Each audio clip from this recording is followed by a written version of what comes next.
newly drafted Cowboy. Listen, How about them Cowboys? I'm a Saints guy, but I'm a Cowboy. I'm an LSU fan, so I'm Saints guy. We support. I support wherever LSU, no play. doubt. I'm sure this is a lifelong dream for you. Obviously, we're gonna get into your story a little bit.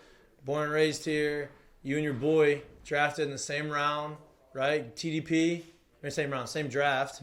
TDP, you went through. You had a long, hard road through this year. Obviously, you had an unbelievable season, made a huge jump, led the nation. I know you led the SEC in tackles, right?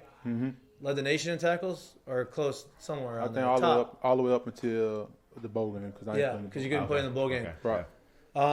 Made yourself what everybody thought was you made yourself a lot of money. Then you went through the injury, and you had a herniated disc in your neck, had surgery.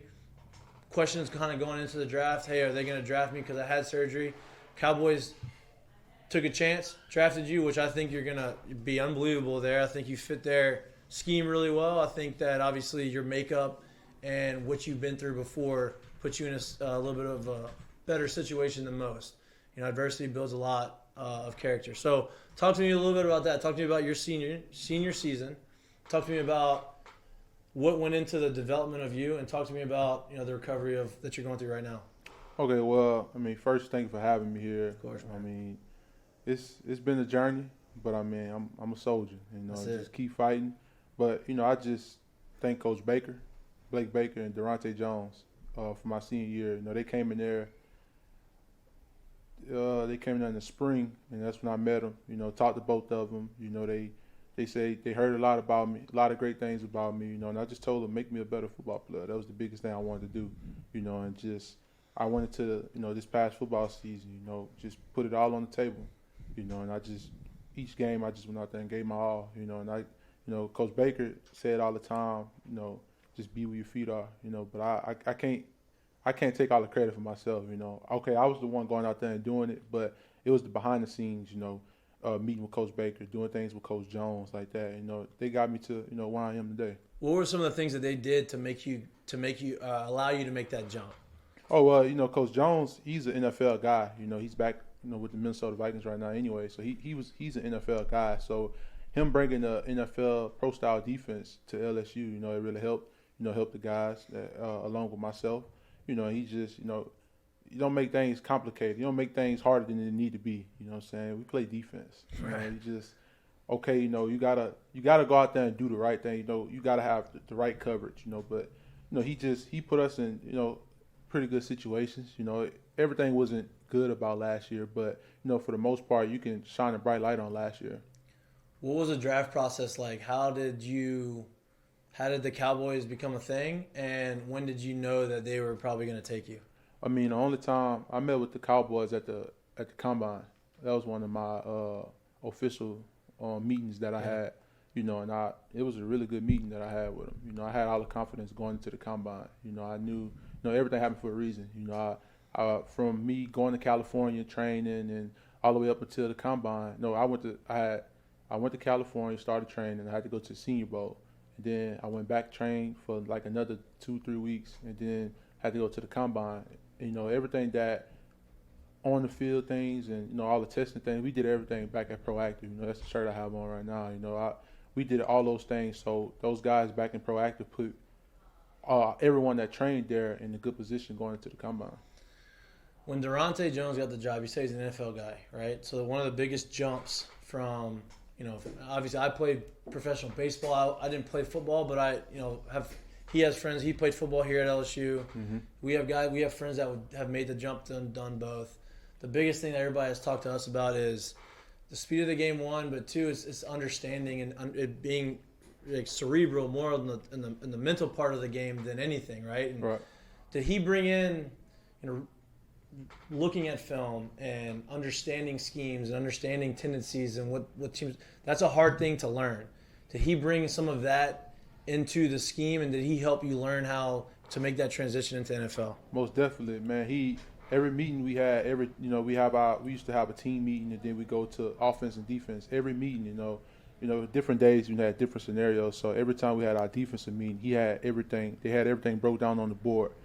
formations, backfield sets. That's one thing Coach Baker taught the linebackers, remembering backfield sets. If you remember backfield sets, half the job is done. You just got to go out there and just do it now. And, not even just Coach Jones, like the whole, D staff came together last year, and they had everything on the board. It was already, it was an open notebook test. You just had to go out there on Saturday and actually do it. Yeah.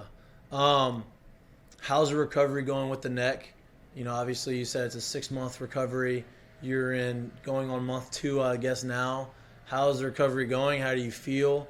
And when do you anticipate, being able to be full go? Well, I take it one day at a time. I don't rush the process. I'm planning. I want to play this year. That's the biggest thing. I do want to play this year, but it's a slow recovery process. One thing Coach Baker always said, be where your feet are. So I just take it one day at a time. I'm not thinking 6 months from now. Like I'm not thinking too far down the line. Like I'm just really just focusing on one day at a time. But I feel good. I feel like if I had to go play a football game right now, I really could go out there and play. Hey, I really go. I really do feel good, but it's just everything happened for a reason. That's why I tell myself all the time. Everything happened for a reason. God got me this far, so He wouldn't leave me now. As far as for the recovery is going, like every injury you recover, there's their ups and downs through the process. How do you approach the days where whether you wake up or you go through the rehab and stuff, and it's not necessarily feeling great? How do you approach that mentally to be able to overcome that hurdle and move yourself, like you said, to the next day? Well, so I know when I first had my surgery, I had my surgery out in California, and then I came back here. So for the first 2 weeks, like I was at home doing nothing. Right. I was at home just you probably should have been. Yeah, laying at home, like just doing nothing. Just being in the house by myself. Right. And sometimes it was hard. I'm sitting there watching TV. That's all I do. Like ever since I started, like in high school, you had summer workouts. You had different things like that every day. So I was not used to being at home all day. So that was the most challenging part. But the biggest thing I did every day, I just woke up no matter what. I read my word. Every day, just read the word. I got even closer to God than when I am already. I kept reading every day.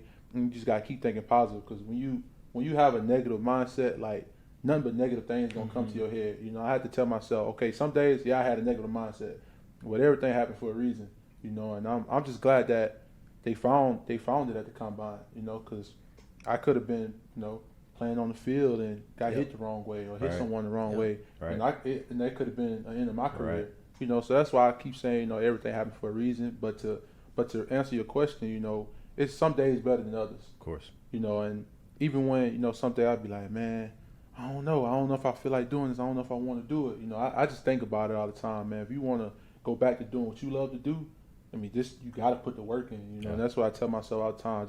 Just keep putting the work in, because I want to get back on the field, like, real soon, ASAP. Yeah. And I know if I take a day off, that's setting me back. Yeah. So that's the thing that's keep going in my head. It's cool. It's cool to understand, and for you being a young man to understand that an idle mind is, it's real close to the devil. So No for doubt. you to be able to sit there, read, get closer to God, get into the Bible, and understand that if I got to keep myself busy right now, because that is the easiest way to have your mind go astray to things in places where you don't ever want to be or need to be. Mm-hmm. So that's pretty cool. Yeah, like everybody wants to get there, but not everybody wants to put the work in to get there, right? Yeah. And to hear that you are, because look, it's hard going through injury and recovery, and mentally it's hard. And work comes in different forms, like you said. You're at home for 2 weeks and you can't do nothing. The work is to stay mentally active. Mentally active. There you go. Yep, no doubt.